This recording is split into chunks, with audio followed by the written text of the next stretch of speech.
Okay, we're going to get into the formula for the dissipation of glamour. Now, I just want to put it out there that I have read this before, but this is not something that that I practice or anything like that. So we're going to go through this together and get it out there. But I can't make any promises as to what's going to come of it for sure. It's not. So I don't have any experience in this work per se, other than what I would assume would be having dissipated the glamours on our own. But we'll see if we use the formula or not. So anyway, so let's get through. Let's read this first part here again. Let me briefly offer, for the use of the individual aspirant, a formula whereby he may aid in freeing himself from his particular glamour or glamours. I will tabulate the process, and the aspirant would do well to follow it as given, having in his mind no sense of time, and being willing to do this work regularly for a month, and if necessary for years, until he has freed himself and the light breaks in on the astral plane through the medium of his astral body. I would suggest that no aspirant attempt to tackle the problem of glamour as a whole or seek to dissipate all the glamours to which he is susceptible. He is dealing with very ancient evil and with firmly established habits of glamour. They are closely connected with aspects of his daily living, with his sex life, and with his ambitions, with his relations to other people, with his pet ideals and ideas, his dreams and visions. He should choose the glamour that is most apparent and the most hindering at any given time, and there is always one.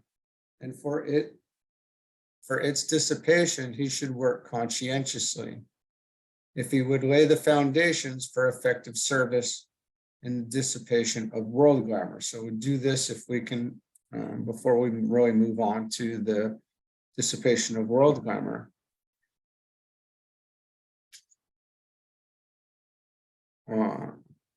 Let's see. All right. So the formula for the dissipation of glamour for the individual is as follows. One, there's the preparatory stages. And that's the first is the recognition of glamour to be dissipated. This involves a willingness to cooperate with the soul in physical, astral, and mental ways in order to aid in the more technical work.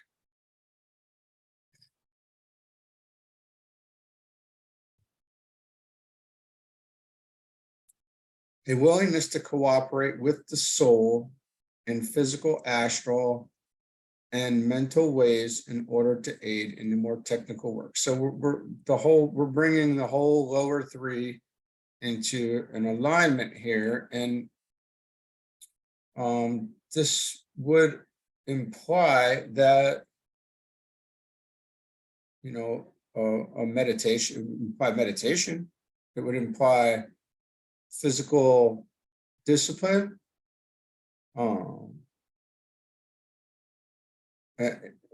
let's keep going here, but it would imply actual physical happenings in the physical planes. A recognition of the ways in which this glamour affects the daily life and all relationships. So we're really, this recognition would be an awareness of, these behaviors that are coming out because of this glamour.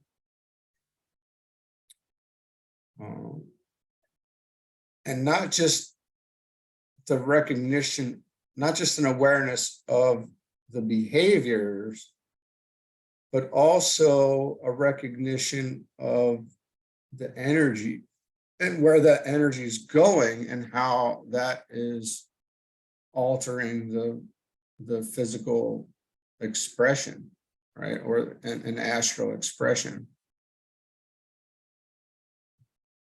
Because we're talking about glamour here right now. We're not talking about, I assume we're talking about illusion on the mental plane as well. So we're really having to work our way up and down that. And how it's affecting our relationships. And in that, we can probably see how others' glamours are affecting our relationships with them. 2, the 3 stages of focusing outlined on page 208 to 210 must be undertaken.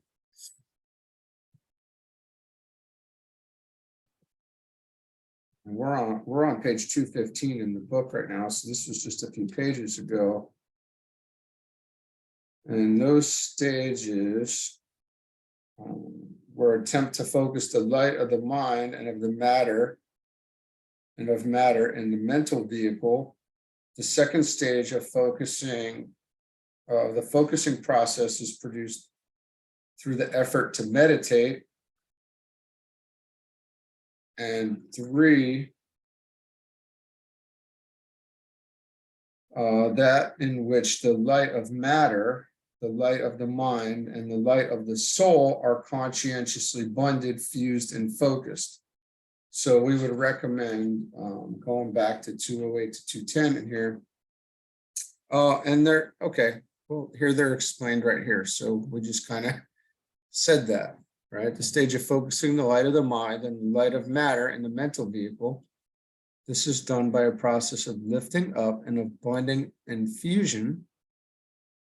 And to do this, the activity of the creative imagination is employed. The stage of meditation, which in time brings about the fusion of the light of matter, the light of the mind, and the light of the soul upon the mental plane.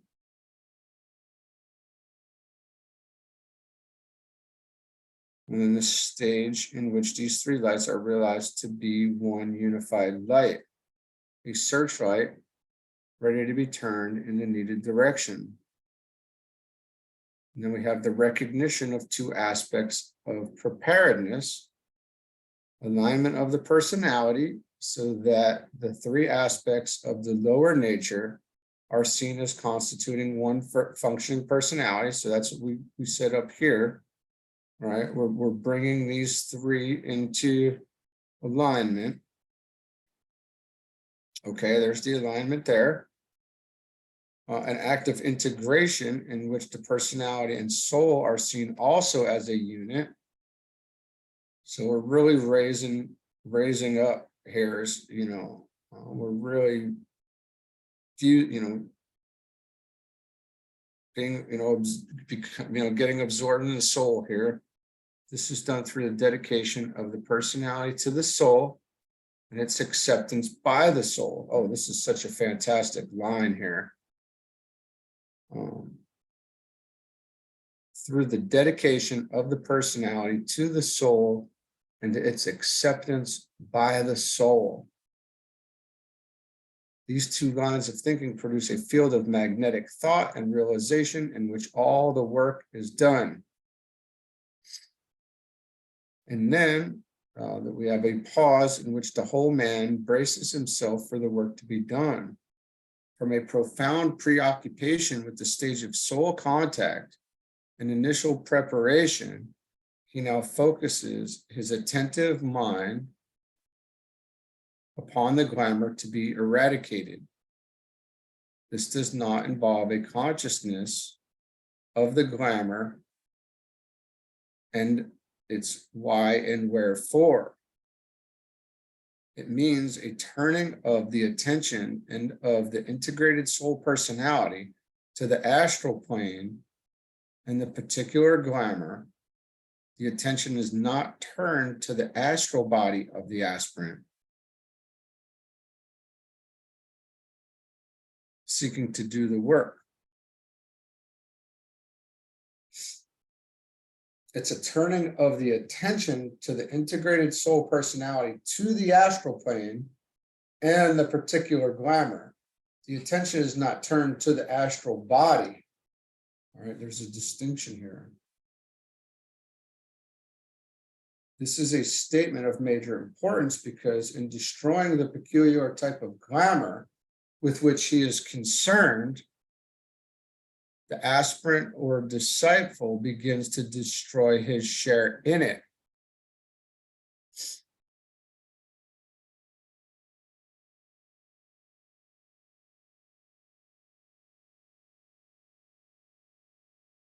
That in him which gives him contact with glamour. And the same time, he is preparing himself for group service along the same line. This will not prove an easy task. You know, we had talked about something yesterday, and we had talked about something with Carla a couple of days ago, to where she said, when you are in the process of dissolving the ego, when you're in the process of dissolving the lower self, which, you know, I would assume, as I sit here, that we're dissolving glamour and dissipating glamour as the ego is in process of being dissolved. And this is very much, I want to say, now please don't shoot the messenger here.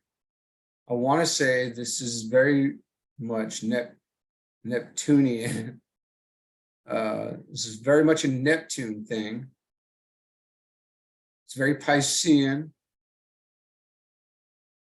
It's that outer, it's the energy, the subtle energy of these outer planets that can, or the outer planets that can transform and transmute these things. You know, we'll raise it up and then transmute it. And but the interesting part is you don't miss, you're not going to consciously miss these glamours, because when they're gone, they're gone. You can't miss something or even really look for something that has been dissolved. There may be a recognition of, oh, that's no longer there. But when something's gone, something's gone. I don't know how a better way to say that. There's no, you're not really going to be looking for it anymore. So in that, the glamours that are still left should be very clear to you. And then this process continues. And then now, once you're clear, your atmosphere is clear. So your astral atmosphere is clear, and you're rid of glamours. And then we're rid of illusion, which nobody can say what the end of that. I can't say what the end of that looks like, because we know that apparently even the masters are subject to illusion, but it's of such high degree that it's amazing. But we could say, if you've studied Advaita and Vedanta, and if you've heard of Nisargadatta, he had said, void of all predilections, I am free to love. And then once we're void of all these predilections and all the things that all our desires and wants and glamours, then we are free to love. And we can say we are in process of really embodying this second ray energy, this love energy, this wisdom. And, we're learning how to do this.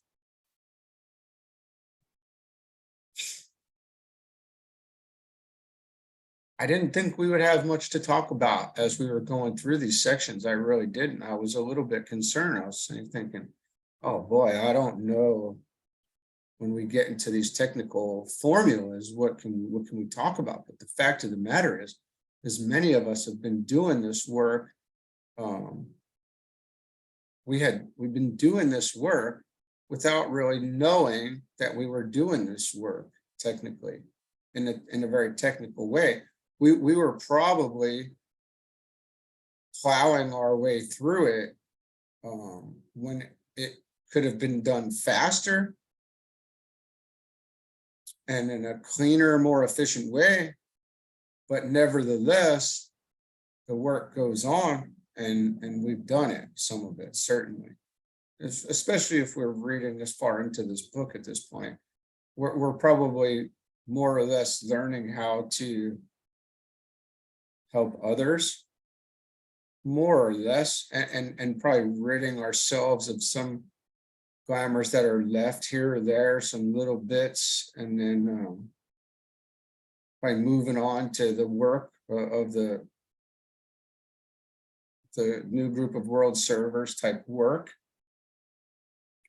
and the dissipation of the world glamour. And this is such an illuminating thing, because now we can really even see the other groups that are doing this. It's just, you can't skip a beat. I would never recommend skipping over any sections of any of the books. And now that I'm very much glad that we did not, and I will not skip any section of the book, even if we do not fully understand it. I would recommend we absorb it regardless. So there's that. So all right, now we're getting into this technique or formula. By an act of the creative imagination, the worker endeavors to see and hear the soul, the source of light and power in the three worlds, breathing out the Om into the mind of the attentive, waiting personality.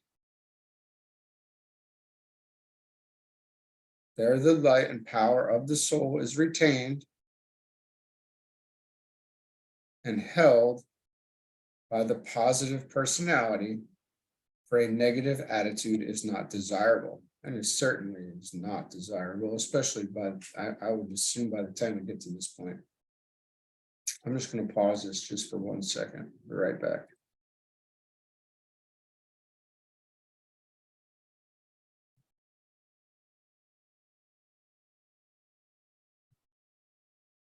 Sorry, I've gotten a few text messages. Apparently a miracle had happened with somebody in the family that had had a stroke. They woke up at 1:30 in the morning and called the nurse and said, "Hey, I'm fine." The doctor said, what the heck is going on here? And, what? Those things happen. It happens. He said he's seen it before, but, you don't anticipate, just people waking up in the middle of the night after they had a stroke. And saying, "Hey, I'm fine. Can I get some breakfast? I'm pretty hungry." 90% back to 90% of even energy. So, the whole family says, there was lots of prayers and this and that, and certainly there were. Just very interesting. So I wanted to answer that text. Pretty crazy. So let's continue on here. The technique or formula. We had talked about this already, but I'm going to read it again for my own curiosity here. By an act of the creative imagination, the worker endeavors to see and hear the soul, source of light and power in the three worlds. Breathing out the Om. So we're talking about the soul here, breathing out the Om into the mind of the attentive, waiting personality. There, the light and power of the soul. There, the light and power of the soul is retained and held by the positive personality. for a negative attitude is not desirable. No, this is, any sort of negative attitude is early work to be done. I want to say that's before we even get to this. There should not be, by this point, really much negative. And I could be wrong, but in my own experience, moving on from the negative attitude was early work. In my experience, there were affirmations done, lots of meditation done, and early on there, to be honest, between all of us here, there was lots of crying, which I was told is astral condensation that was being released. That was an interesting phase. Like I said, that was some years ago. It was a very awkward thing, having been a military guy, having seen a lot of, what this world can offer up, having experienced many strange, more intense scenarios, and then having all those, it was like every emotion that you could imagine was running through me, this guy, all at one time. And it lasted for like a year, and it was intense sometimes because there was no controlling it. It would well up. The tears would just start for no apparent reason, there wasn't even an attachment to the tears, there wasn't even I was watching it. I was watching this guy cry at some points, which was really strange, to say the least, in the moment, because I would be looking and I'm like, oh, there's a dang puddle of tears down here. And this guy is really just crying his eyeballs out, and it doesn't look like he's going to stop. And this is very interesting, but it always loosens something up. And then after about a year, honestly, after about a year, I'm not saying it was that intense every day. I'm not even saying it was that intense regularly, but there were almost every day, there were some tears being let loose. And then after about a year, one day, there were no more tears. They were just, and you remember where you were, and you kind of get, a new thing comes, and there's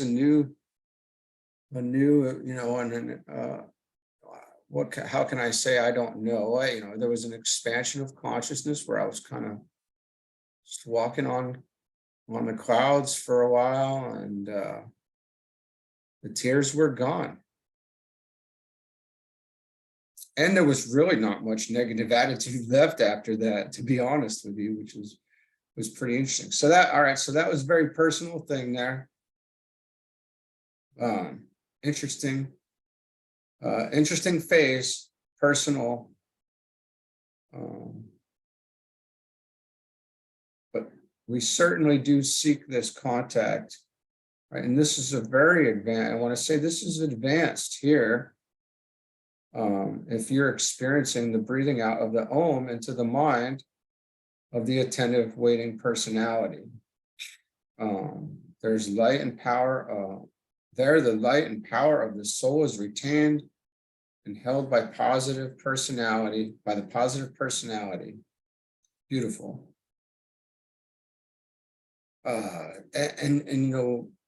If you went through this process and not having known this stuff, we can probably see where we fit into this, and we can see where others can be helped when it's recognized now, because many of us probably had to do this without this material.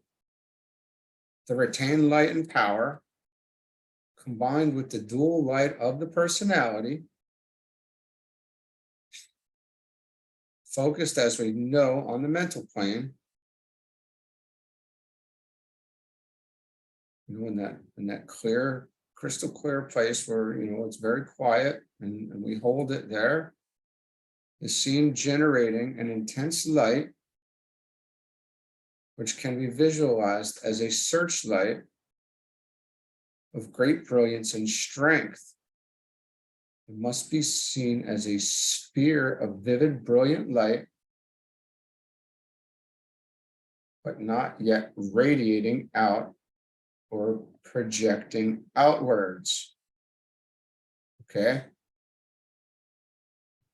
When this act of visualization is deemed to be satisfactorily accomplished, and you're holding this ball of light tension, essentially, a pause then ensues when the aspirant focuses all the will he has behind the light, and thus created by the fusion of the three lights.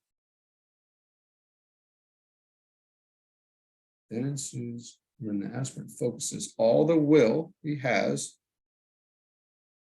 behind the light,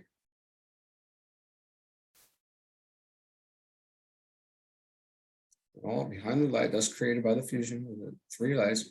This refers to the stage spoken of by Patanjali as that of the mind held steady in the light.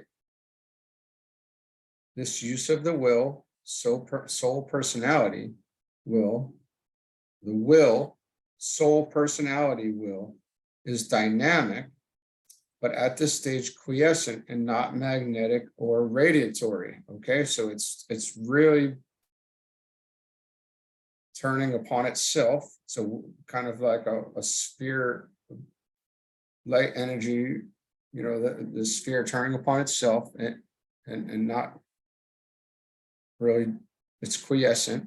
Next follows a process when the glamour to be dissipated and the searchlight of the mind are brought into relationship by the power of thought.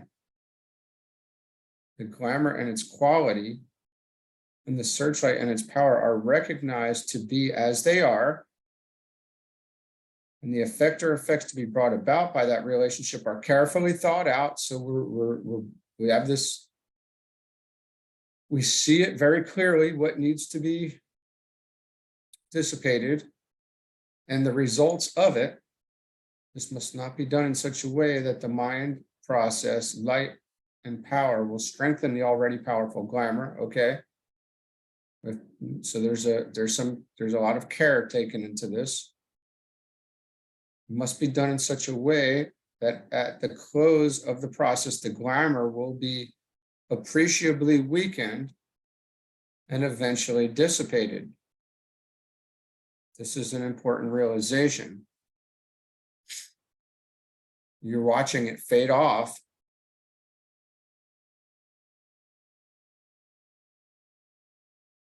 Essentially, and as I'm seeing it, you see this glamour fade off into nothingness, right? And then having, as far as possible, achieve the needed concentration, realization, and relationship. The aspirant then, by an act of the will and of the creative imagination, turns on the searchlight and sees a vivid beam of light stream forth and pierce the glamour. You must visualize a broad, brilliant beam pouring forth from the illumined mind onto the astral plane. He must believe that it is so, and so mote it be, right? And so it is. Then comes an important and difficult phase of the work in which the worker names the glamour and sees it in process of dissipation. He aids the process by saying with tension and audibly, the power of the light prevents the appearance of the glamour. The power of the light negates the quality of the glamour from affecting me. The power of the light destroys the life behind the glamour.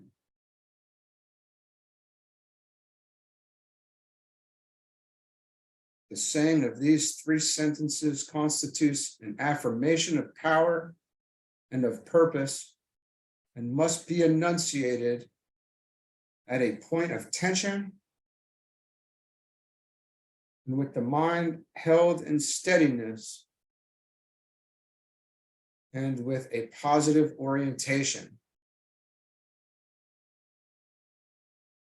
Again, the sacred word is sounded with intent to produce what in occult parlance is called the act of penetration. The light is then seen accomplishing 3 things: making a definite impact upon the glamour, penetrating the glamour and being absorbed by it,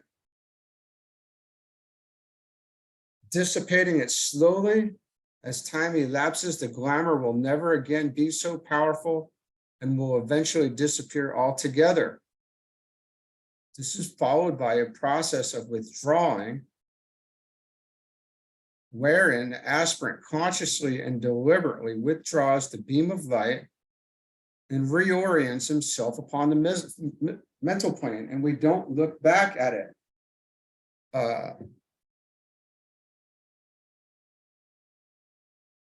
I would point out that glamour is never immediately dissipated, is of too ancient an origin. Oh man, this is so powerful. But a persistent use of this formula will weaken the glamour and slowly and inevitably will vanish, and the man will walk free from that particular hindrance. This may seem like a very long formula. It does not really seem that long at this point, but I have purposely detailed it in as full a manner as possible so that the aspirant may clearly apprehend what he is intended to do. After due practice and faithful following of the required conditions, the aspirant will follow it well near automatically, and all that he will need will be the formula reduced to the following brief outline. Boy, I'll tell you right now, I already know 100% that this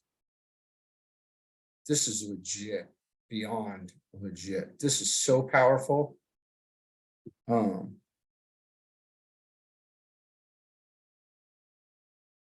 This is so mental.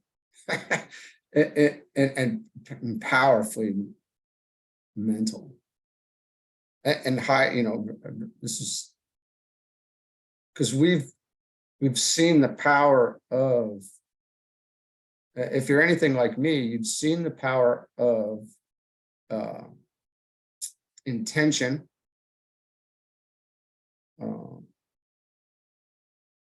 intention, and we're bringing intention onto this. This was told to me yesterday, by the way. We're pulling apart these words. Intention, which is just, because you need this tension. And we've seen the power of affirmation. And we've seen when in this alignment, the power of affirming and the will coming into play here, and making it so with the imagination in the body, on the mental, and going through this. I can say, I can attest to this, and I've seen it essentially. You can see it as we're reading it, and you could go through this as we're doing it. Pick your own glamours that need to be dissipated. and see that this process works. And you can see that you've done this probably, likely before. And you can probably also see how they creep back in, and the need to follow the depth of this formula. This is how these things, everybody, people will tell you, visualize this, see it, know it, change yourself, and you'll even get these affirmations. But this is very technical, and this is a higher expression of all of those things, by the way. This is the highest expression of the metaphysical practitioner work that can be done, practical work, occult work on these lower three, I want to say. This is as deep as we can get. And oh, by the way, this is coming from the masters. This is coming from the master who knows how powerful this is. So, just great. All right, so the brief outline of the formula for the aspirant, which will follow well near automatically, is outlined here. The 4 preparatory stages: recognition of the glamour to be dissipated, the stage of focusing the light of the personality, a dual light, the stage of meditation and of the recognition of the greater light, unification of the dual light of matter and the light of the soul, creating thus the searchlight of the mind.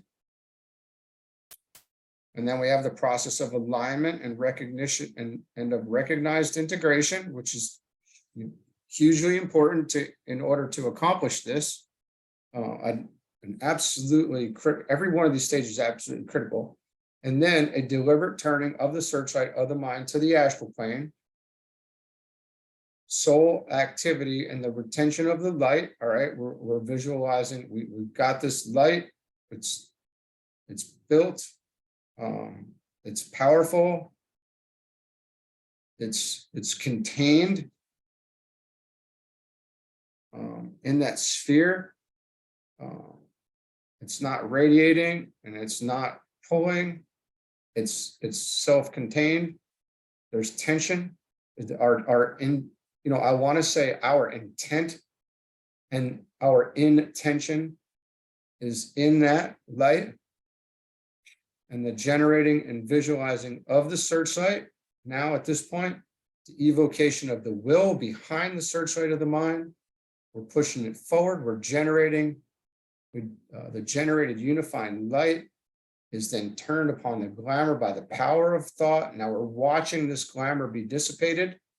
We're seeing this glamour dissipated over time. And we're watching it fade out as the light is penetrating it. We're naming it. So we're adding even more power by putting the name to it.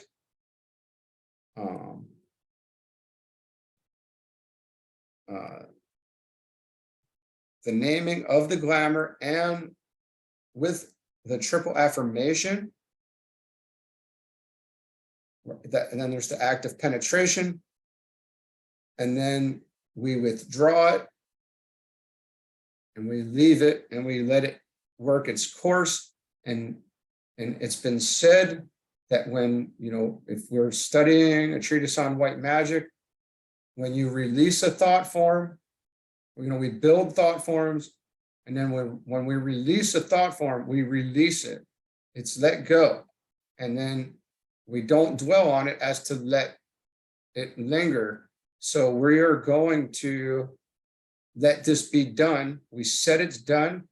We named it. We called it done. We affirmed it's done. And so it is. And we move on, and we leave it.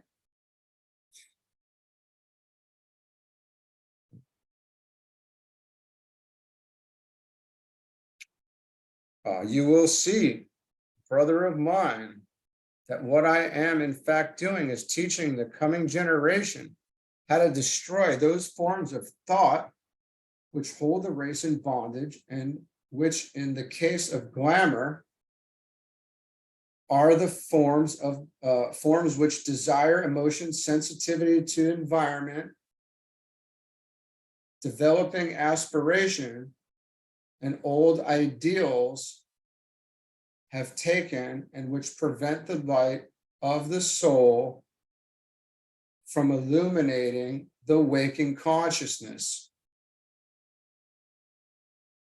The energies taking form upon the astral plane are not pure emotion and feeling, clothed in pure astral matter, for there's no such thing.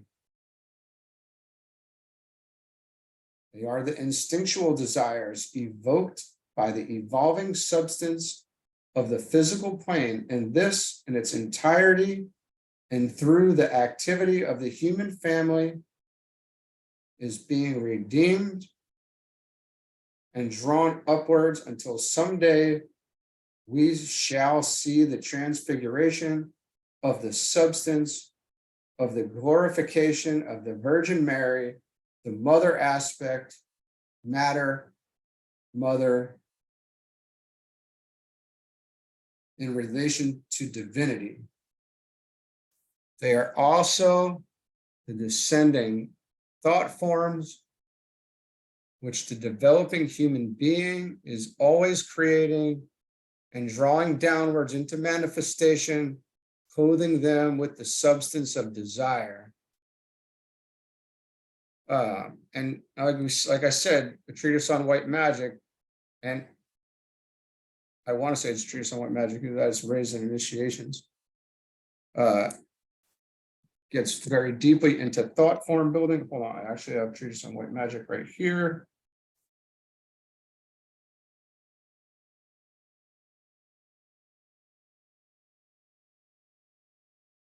So I have to go to the back. Let's see if it's in Treatise on White Magic.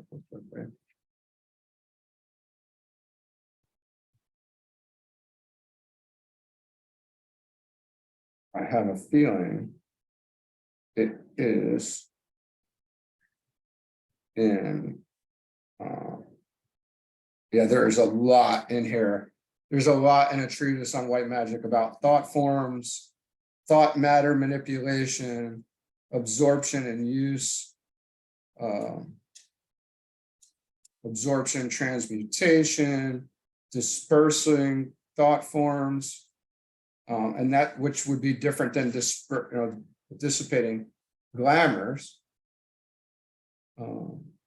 So, these books are, very instructional for us.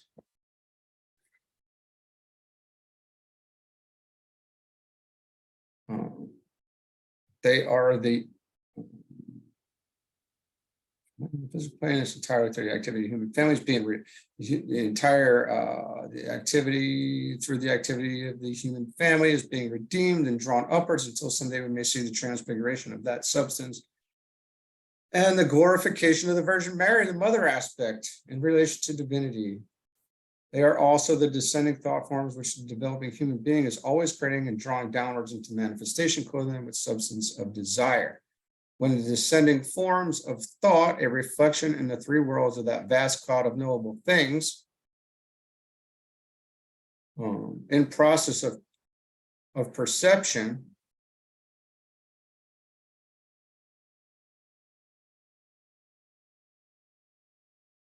okay, hold on here.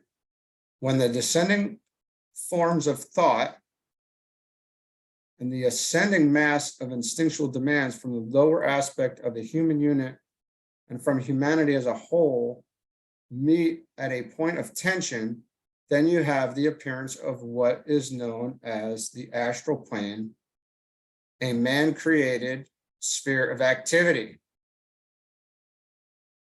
The astral plane is something else, man. It's the playground of the gods. And, You know, it's said that anything can be anything on the astral plane. You can believe anything you want. You can make up anything you want and tear it down and rebuild it. And you can be wrapped in of, you know, the love of this created love that you've made, these ideals, and just kumbaya and feel, you know, amazing. And you can also be in your own hell and in the place of where, you know, you're scared of the monsters of your own making. So that's why we get out. It's the mate, you know, it's more or less, it's the part of the matrix that you can't tell that you're stuck in, right?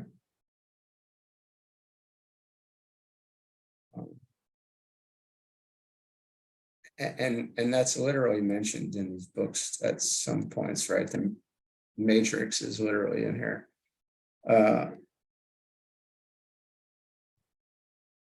Okay, I want to read what we skipped over here. So when the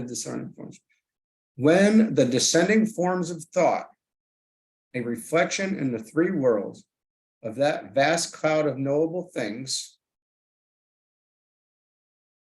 in process of perception, as Patanjali calls it, and which hovers upon the Buddhic plane,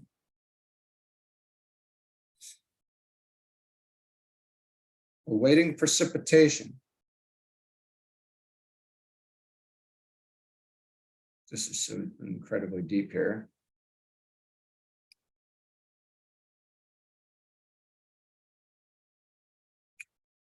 An ascending mass of instinctual demands from the lower aspect of human unit and from the humanity as a whole meet at a point of tension, then you have the appearance of what is known as the astral plane, a man-made, a man-created sphere of activity.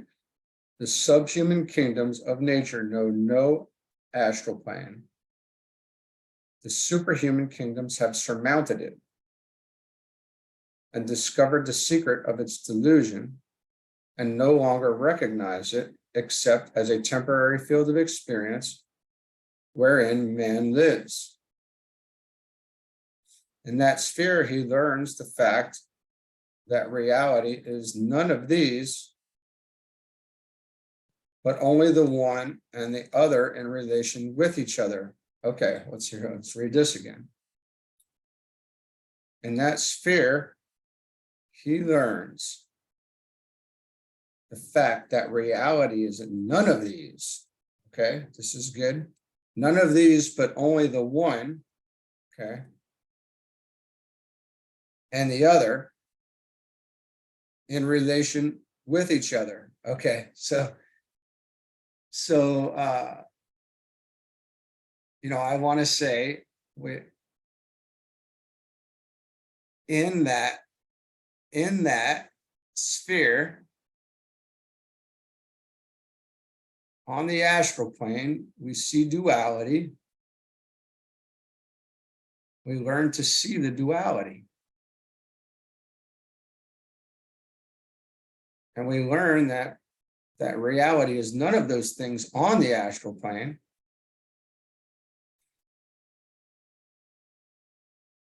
But only the one and the other. So, you know, we want to say mind, you know, that we recognize, you know, probably the lower three, you know, can be bridged with spirit. So we recognize spirit and matter. And we recognize that union is can be precipitated through work, essentially. I don't know. It sounded. Sorry, don't listen to me. I might be full on crazy at this point. We don't know, but this is interesting, no doubt. I mean, and perspective is good. Even if I have a low, you know, generally low perspective of these things, and I'm just a student, and I'm just your brother on the path, nothing more. So my perspective, I guess, it's all right if it's heard.